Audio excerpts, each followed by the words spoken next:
Dia pengen ada yang ngehentiin dia. Dia pengen ada polisi yang nyadar akan hal itu, mendeteksi hal itu, dan menghentikan dia. Siapapun gitu, dia pengen dihentikan sebelum beraksi.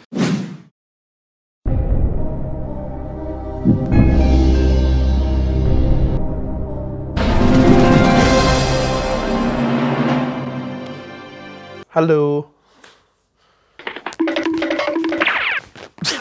Selamat pagi, selamat siang, selamat sore, selamat malam, semuanya. Assalamualaikum. Bertemu lagi dengan gua, Detektif Movie.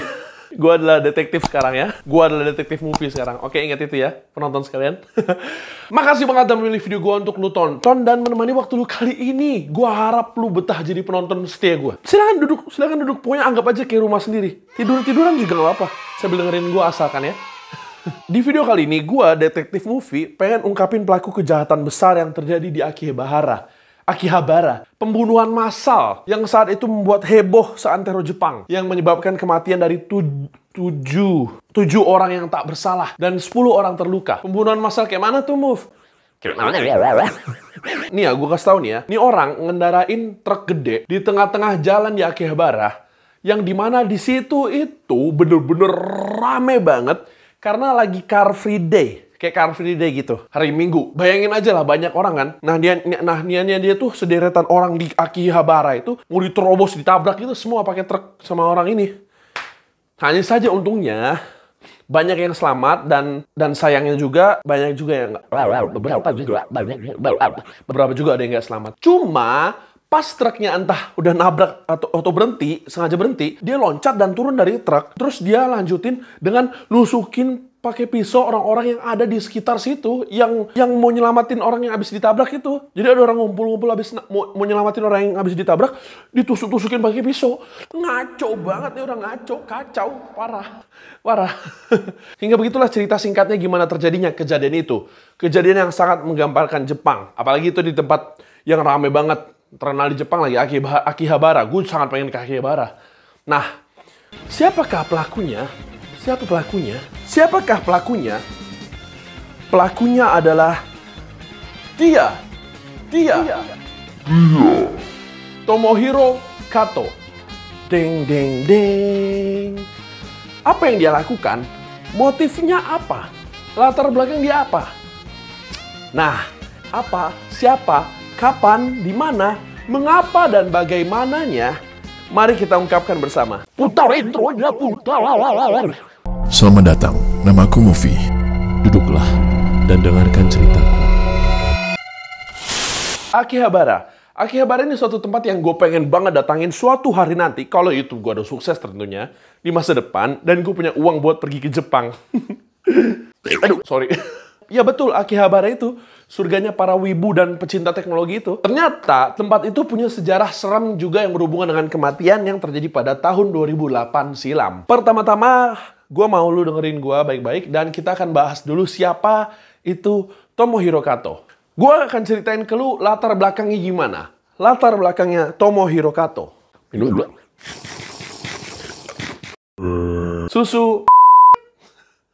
Tomohiro Kato lahir pada tanggal 28 Desember 1982. Tomohiro Kato tumbuh besar di kota Aomori di prefektur Aomori, Jepang tentunya. Ayahnya adalah seorang manajer di institusi keuangan. Pada masanya dari SD sampai SMP ini, kalau kita liatin si Tomohiro Kato ini kelihatan kayak anak-anak biasa gitu, kayak ya baik-baik aja gitu. Nilainya dia bagus-bagus aja. Pas SD pernah jadi atlet lari. Pas masuk SMP, dia masuk SMP Sukada namanya.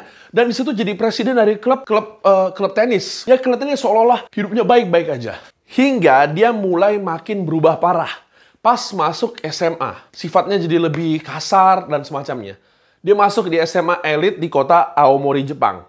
Di situ dia bener-bener kayak nggak punya teman, nggak ada yang peduliin dia. Nilainya hancur, nilainya ngomong sini. Nah, rankingnya jatuh jadi ranking 300 di antara 360 siswa. Cek. Kalau soal ranking jelek nih, gue inget orang kayak gini tuh siapa gitu. Rankingnya jelek. Siapa ya orang itu ya? Dia.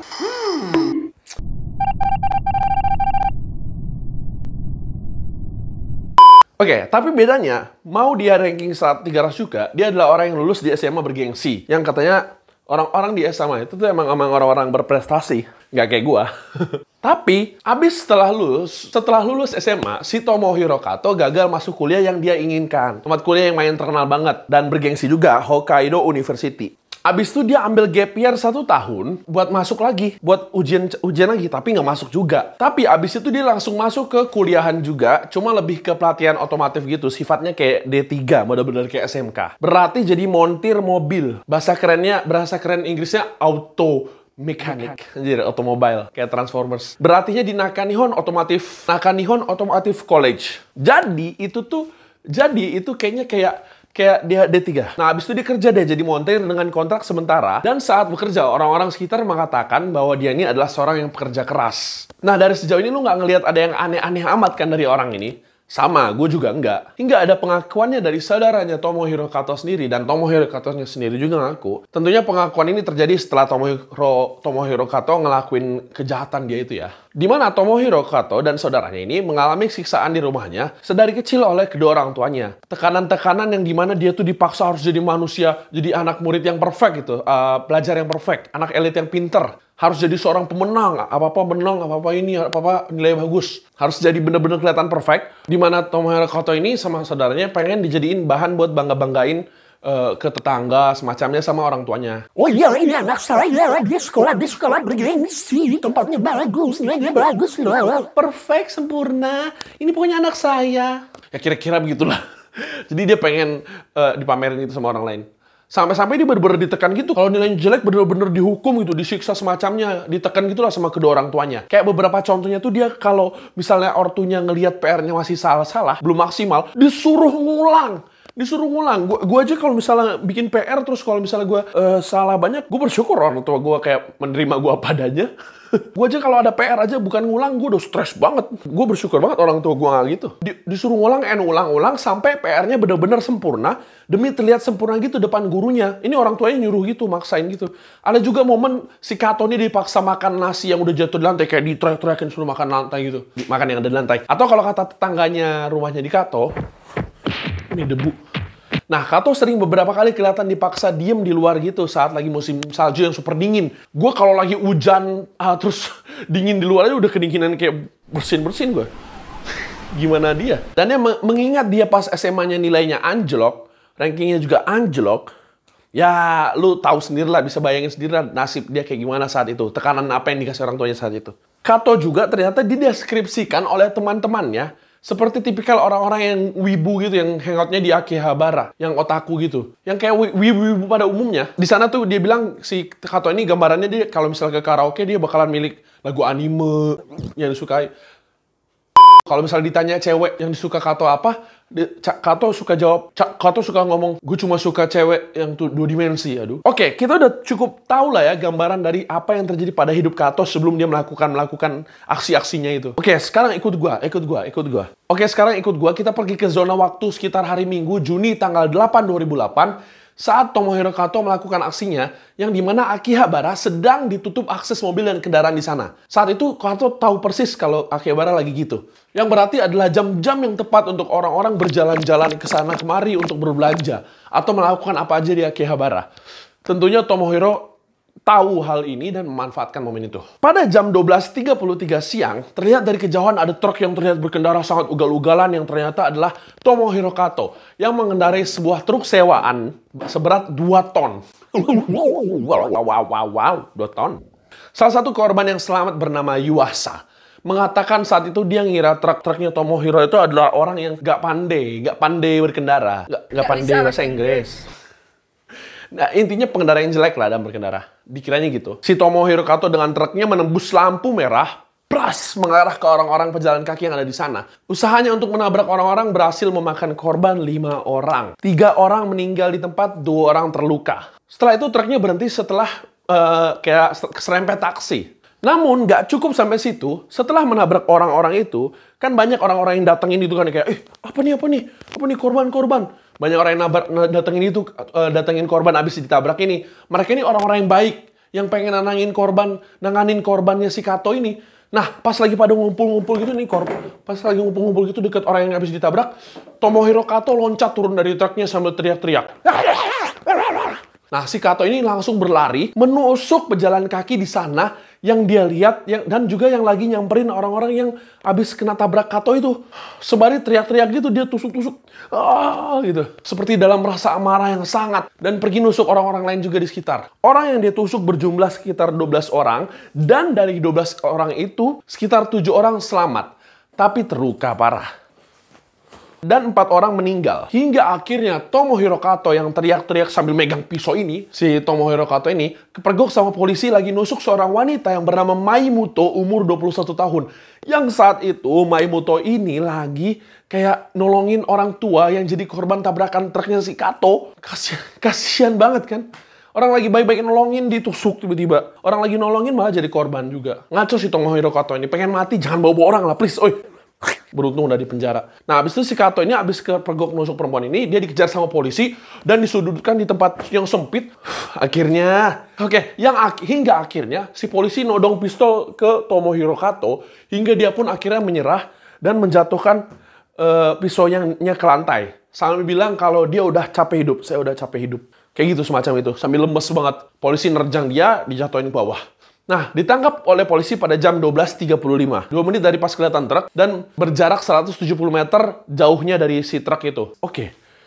3 hari sebelum kejadian itu terjadi, yaitu pada 5 Juni 2008, Kato ada masalah gitu di tempat kerjaannya. Dia nuduh orang-orang di sana nyembunyiin baju kerjanya dia. Terus dia marah-marah. Habis itu dia pergi gitu, nyonong pergi aja gitu. Dan belakangan diketahui lewat pesan yang dia tinggalkan di website forum gitu, kalau ternyata dia ngiranya kalau bajunya itu disembunyiin karena tanda dia mau dikeluarin dari pekerjaannya. Dia ngiranya gitu.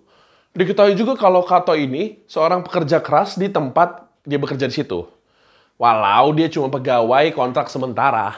Dengan gaji sekitar 200.000 yen yang per bulannya, yang pada dasarnya tergolong kecil di sana. Kalau di kita ya gede, 200.000 yen itu 26 juta. Selain itu juga, 20 menit sebelum kejadian truk itu, dia meninggalkan pesan gitu di sebuah website forum, yang dimana pesan itu nunjukin mindset Tomohiro Kato, yang saat itu udah putus asa. Dan udah ngaco banget dah. Pesan-pesannya berupa, aku akan membunuh orang di Akihabara menggunakan mobil, sampai mobilnya rusak, lalu setelah rusak, aku akan menggunakan pisau. Habis itu pesan lainnya adalah, aku nggak punya teman, dan di masa depan pun aku nggak akan punya. Atau, aku akan selalu dicuekin karena aku jelek. Seandainya aku punya pacar, mungkin aku nggak akan sampai segininya. Atau yang terakhir, aku lebih nggak berguna dari sampah, karena sampah sendiri masih bisa didaur ulang. Kato, bro, seandainya lu bisa lebih percaya diri gitu, lu nggak jelek-jelek banget, lu biasa aja. Gue yang, Kalau gue lebih ganteng. enggak lah, sorry. Ya, lu biasa aja, kayak gue juga biasa aja. Tapi seandainya dia pede gitu, nggak terlalu mikirin, gue yakin dia udah bisa punya teman banyak, punya pacar. Cuma gue paham dia bisa gitu karena tekanan-tekanan masa lalunya. Ya orang-orang beda lah. Tapi tindakan membunuh orangnya nggak bisa diwajarin, nggak bisa dibiarkan. Lalu 2 hari sebelum itu, Kato terlihat di CCTV sebuah toko jual alat militer di Jepang, di mana di situ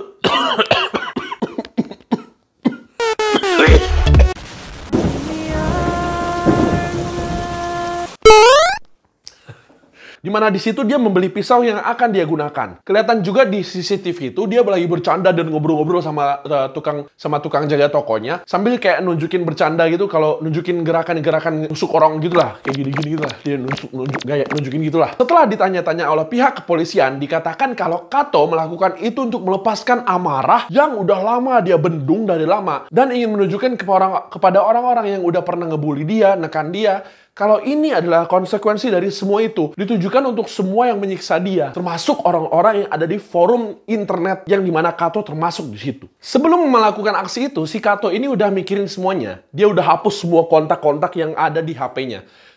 Alasannya sih karena dia kayak gak mau terganggu sama orang-orang yang ada di situ. Nah, di sini part yang agak gimana gitu gue mikirnya. Tomohiro Kato itu mengatakan tujuan dia nggak ngepost di forum internet itu sebelum beraksi adalah karena dia pengen ada yang ngehentiin dia. Dia pengen ada polisi yang nyadar akan hal itu, mendeteksi hal itu dan menghentikan dia. Siapapun gitu, dia pengen dihentikan sebelum beraksi. Tapi sayangnya kenyataannya tidak ada karena emang sulit juga sih ya kalau internet gitu ya, sulit juga ya. Nah, habis itu Kato juga merental truk itu tuh pakai uang hasil dari ngejual komputernya dia sama software-software yang dia punya.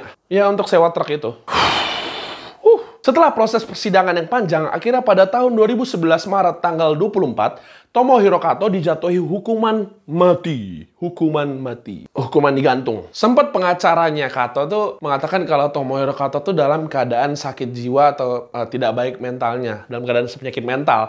Tapi sebenarnya setelah dites psikologi, Kato ini terbukti normal aja. Dia melakukan itu dalam keadaan sadar. Tomohiro Kato juga ternyata sangat menyesali apa yang dia perbuat dan meminta maaf kepada seluruh korban dari kejadian itu. Dia menunjukkan penyesalan berdasarkan surat yang dikirim Kato saat di penjara kepada salah satu korban yang selamat bernama Yuasa. Yuasa ini kayak orang yang penasaran gitu sama Kato. Yuasa ini kayak orang yang mempertanyakan gitu kenapa dia bisa selamat gitu loh. Kayak orang yang penasaran gitu. Terus dia jadi sering-sering ngirim surat gitu sama si Tomohiro Kato. Tomohiro Kato ngomong di suratnya, kesalahan yang saya buat telah menyebabkan banyak kesakitan bagi orang lain. Dan sebagai akibatnya saya menghancurkan hidup mereka dan mengakhiri hidup mereka. Tidak seperti saya yang tidak terlalu peduli dengan apa yang sudah terjadi pada diri saya. Sedangkan mereka, tiap orang memiliki mimpi dan masa depan yang cerah. Dan saya menghancurkannya. Atau isi surat lainnya adalah, tidak peduli betapa saya menyesali hal itu, tidak akan ada yang kembali seperti semula. Dan saya tahu saya telah melakukan hal-hal yang tidak dapat dibatalkan, sungguh membuat frustasi karena saya tidak dapat membayangkan rasa sakit orang yang secara tidak adil kehilangan semua itu. Karena saya tidak memilikinya. Ya maaf, ini adalah hasil dari Google Translate. Karena gue capek kalau nge-translate satu-satu. Dikatakan juga Kato sudah siap menerima nasibnya untuk dihukum mati dengan mengatakannya di dalam surat kepada Yuasa itu. Saya dengar hukuman menggantung mati itu membutuhkan waktu sekitar 5 menit. Faktanya menurut saya 1 menit itu udah cukup lama untuk mati dibandingkan dengan, dan masih biasa aja dibandingkan dengan rasa sakit yang telah diberikan kepada orang-orang korban kejadian itu. Saya bertekad untuk menerima hukuman itu dengan memikirkan kehidupan yang telah saya jalani dan kehidupan yang telah saya ambil dari orang lain dan mengambil beban kebahagiaan mereka. Dan juga saat itu dan sampai sekarang media massa tuh kayak benci banget sama kultur otaku, sama kultur wibu-wibu gitu yang antisosial semacamnya. Jadi udah deh pas terjadi kejadian itu, nama otaku and wibu, kenapa gue nggak angkat kursi? Kenapa? Gue nggak tahu. Turunin lagi, maaf ya. Gitu banget. Nama otaku dan wibu itu bener-bener makin di-alien-alienin, makin dianeh-anehin sama media Jepang. Dianggap aneh lah. Dan itu adalah 2008, 13 tahun yang lalu. Gue saat itu masih bocah kecil. Dan Tomohiro Kato masih hidup sampai hari ini menunggu momen hukuman matinya dia. Soalnya buat yang nggak tahu, hukuman mati itu bukan berarti ketika dia hukum mati dia langsung dieksekusi. Tapi dia dipenjara dulu sampai nggak tahu kapan, baru abis itu langsung dihukum mati. Kayak contohnya ini, ada seorang pembunuh di Jepang yang bernama Tsutomu Miyazaki, jauh lebih sadis dari Tomohiro Kato ini, yang kena hukuman mati. Tapi belum digantung, alias belum dieksekusi si Tsutomu Miyazaki. Nah, dia dipenjara bertahun-tahun. Nah, di momen terjadi kejadian pembunuhan massal Akihabara oleh Tomohiro Kato itu, si Tsutomu Miyazaki ini langsung dieksekusi, langsung dihukuman mati, digantung. Kayak mereka ini mau nunjukin kalau ini loh kalau kita tuh nggak bisa ada orang-orang kayak gini, kayak itu, nunjukin ngehukum orang-orang yang kayak gitulah. Gue sangat tertarik untuk bahas cerita Tsutomu Miyazaki karena akan gue bahas, tapi kalau gue terlalu banyak baca riset gitu kayak ngaruh juga di gue, kayak gue ngerasa sedih gitu, kayak kesedihan yang mendalam tuh kena di gue itu karena itu kan banyak korban juga kan. Apalagi mikirin betapa sadisnya manusia itu. Tapi nanti akan gue bahas cerita Tsutomu Miyazaki. Ya, dan seperti itulah mengapa Tomohiro Kato sampai sekarang masih hidup menunggu eksekusinya untuk dilakukan. Kakaknya Tomohiro Kato membunuh dirinya sendiri pada tahun 2014 karena nggak kuat akan tekanan-tekanan dan merasa malu dengan apa yang dilakukan adiknya. Dan inilah cerita tentang seorang otaku wibu yang antisosial, seorang Tomohiro Kato, seorang pelaku dari Akihabara Massacre, pembunuhan massal Akihabara. Inilah pentingnya menurut gue kita harus menjadi versi kita yang terbaik apapun kejadiannya. Kalau misalnya hidup masa lalu kita sangat kelam dan sangat menyedihkan, pesan dari gue adalah terus survive sampai akhir, jangan merugikan orang lain, survive terus sampai akhir, jangan merugikan orang lain dan juga jangan merugikan diri sendiri. Kalau masa lalu nggak enak, terus maju, lu terus survive karena esensi hidup kita adalah bertahan hidup sampai akhir. Dan itulah movie si detektif dan juga si Mario Teguh. Jadi kita harus seimbangin antara kebahagiaan dan rasa sakit. Dan kalau misalnya dalam keadaan rasa sakit, teruslah bertahan karena gue yakin di ujung ada kebahagiaan. Maju terus aja. Gue yakin kalau Tomohiro Kato bersabar, dia akan menemukan kebahagiaan dia. Oke, video ini gue buat tanpa bermaksud tidak sopan kepada korban yang telah meninggal karena kejadian ini. Kalau lu suka video ini, klik like. Ada saran gue bagusnya bahas apa? Komen, silakan di komen. Gue selalu baca komen dan selalu berusaha untuk membalasnya. Subscribe untuk menjadi bagian dari sejarah perkembangan channel gue untuk kedepannya. Karena itu akan sangat membantu channel gue untuk berkembang menuju ke arah yang lebih baik. Lihat sini, lihat sini. Oke, ritual wajib di akhir video, gue akan naruh video yang lebih ke arah menenangkan. Kalau tadi cerita yang lebih serem atau yang sadis, bikin sedih, bikin depresi, bikin tragis gitu lah mikirinnya. Mikirin dunia ada orang-orang kayak gitu. Nah, sekarang gue akan nunjukin video yang dimana itu lebih menenangkan kita. Nunjukin hal-hal lucu, hal-hal kebahagiaan yang ada di dunia ini. Makasih udah nonton, bye-bye. Sampai jumpa. Detektif Movie undur diri. Assalamualaikum warahmatullahi wabarakatuh. Bye-bye.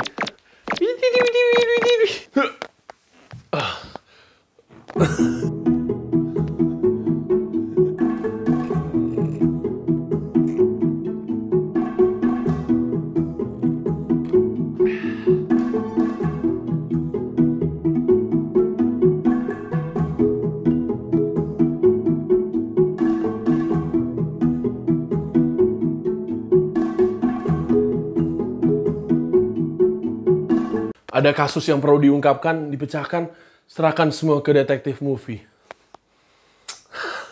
Gue baru beli ini hari ini. Makasih banget yang mau nontonin video gue sampai habis. Gue sangat bersyukur ada orang-orang kayak kalian yang mau support gue sampai sekarang. Terima kasih telah menjadi bagian dari perkembangan channel gue. Makasih banget gue pakai hati gue. Ya intinya gue makasih banget untuk orang-orang ini yang udah mau dengerin gue sampai akhir. Abis syuting, alhamdulillah gue senang bisa bikin video. Dan gue harap tahun depan juga masih bikin video. Ini adalah syuting. Ya, gue senang bisa membuat video dan ada yang nonton, ada yang komen, gue seneng banget. Parah. Hai penontonku. Ya semoga di masa depan gue lebih banyak penontonnya sehingga gue nggak minder-minder sendiri kayak sekarang, kayak hari ini. Susah gitu ngontrol diri untuk tetap percaya diri semacamnya, tetap konsisten itu susah banget, parah, susah banget. Untuk nggak insecure, untuk nggak takut, untuk bergerak, susah banget untuk nge-handle itu. Momentumnya tuh susah dijaga. Semoga gue bisa mencapai tahap dimana subscriber gue banyak sehingga gue bisa lebih maju dan termotivasi dan karena tahu ada yang mau nonton gue. Ya. Kasih yang udah mau nontonin video story gue yang jelas ini. Gue adalah makhluk yang gak jelas. Jam 12 malam gue merekam ini video. Karena udah 3 hari ini gue riset videonya dan nulis skripnya. Capek tapi ya luar biasa memuaskan. Malam ini gue post banget. Ya, kalian udah boleh pergi.